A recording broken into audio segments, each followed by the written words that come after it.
नमस्कार दोस्तों, अभी हाल ही में महाकुंभ में एक भगदड़ मच गया जिसमें से कितने लोगों की मौत हुई ये अभी आंकड़ा बाहर नहीं आया और ना ही सरकार ये आंकड़ा बता रही है कि कितने लोगों की मौत हुई। हालांकि कुछ मीडिया रिपोर्ट के हिसाब से लगभग 100 लोगों की मौत हुई, जो कि बहुत दुखद है। लेकिन इसी बीच एक तरह का भगदड़ देश के राजनीति में भी मचा हुआ है। कुछ साधु संत और कुछ नेता लोग या तो सरकार के कोस रहे हैं या सरकार से इस्तीफा मांग रहे हैं। सबसे बड़ी जो हम लोगों के मन में पीड़ा है वो ये है कि हमारा मुख्यमंत्री झूठा है। वो इस बात की पीड़ा है कि वो हमारे साथ घटना घटती है हम ही से छिपा लेता है और हमको हमारे जो मृतात्मा हैं उनके प्रति संवेदना व्यक्त करने के लिए उपवास तक रखने के लिए मौका नहीं दिया इस व्यक्ति ने। तो हम तो कहते हैं कि ऐसे मुख्यमंत्री को कुंभ पर्व रहते रहते इस्तीफा दे देना चाहिए। ये नहीं है पद के काबिल। भाई लोग, ये बात तो सबको पता है कि कुंभ को लेकर योगी आदित्यनाथ जी किस तरह से लगे हुए थे।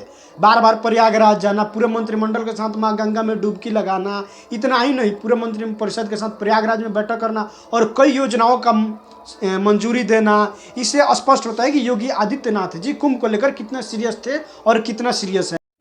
ये बड़ी अच्छी बात कही आप।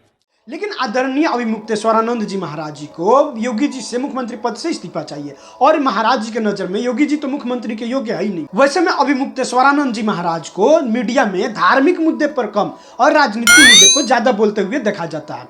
किसी न किसी तरह से अपने बयानों द्वारा मीडिया और सोशल मीडिया में चर्चा में हमेशा बने रहते हैं।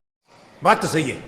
किंतु योगी जी से इस्तीफा ऐसे मांग रहे हैं कि मानो कि अभिमुक्तेश्वरानंद जी महाराज विपक्ष के नेता हो। विपक्ष के नेताओं द्वारा इस्तीफा मांगने से पहले ही महाराज जी योगी जी से इस्तीफा मांगने लगे। मुख्यमंत्री से इस्तीफा मांगना गहरी कुंठा है और कुछ नहीं है और बहुत हम लोगों के लिए लज्जास्पद है।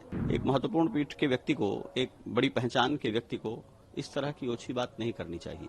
यदि योगी आदित्यनाथ अच्छे मुख्यमंत्री नहीं है महाकुंभ की व्यवस्था को लेकर के तो नाम बताना चाहिए। बाबा जी की बात से यह अंदाजा लगाया जा सकता है कि अभिमुक्तेश्वरानंद जी महाराज योगी जी के खिलाफ इतने मुखर होकर क्यों बोल रहे हैं। वैसे में योगी आदित्यनाथ जी बार बार कहते थे कि जितना लोग आएंगे उतना लोगों के दुगुना हम लोग व्यवस्था कर रहे हैं, फिर भी इस तरह की घटना घटित हुई। यह बहुत ही शोचनीय बात।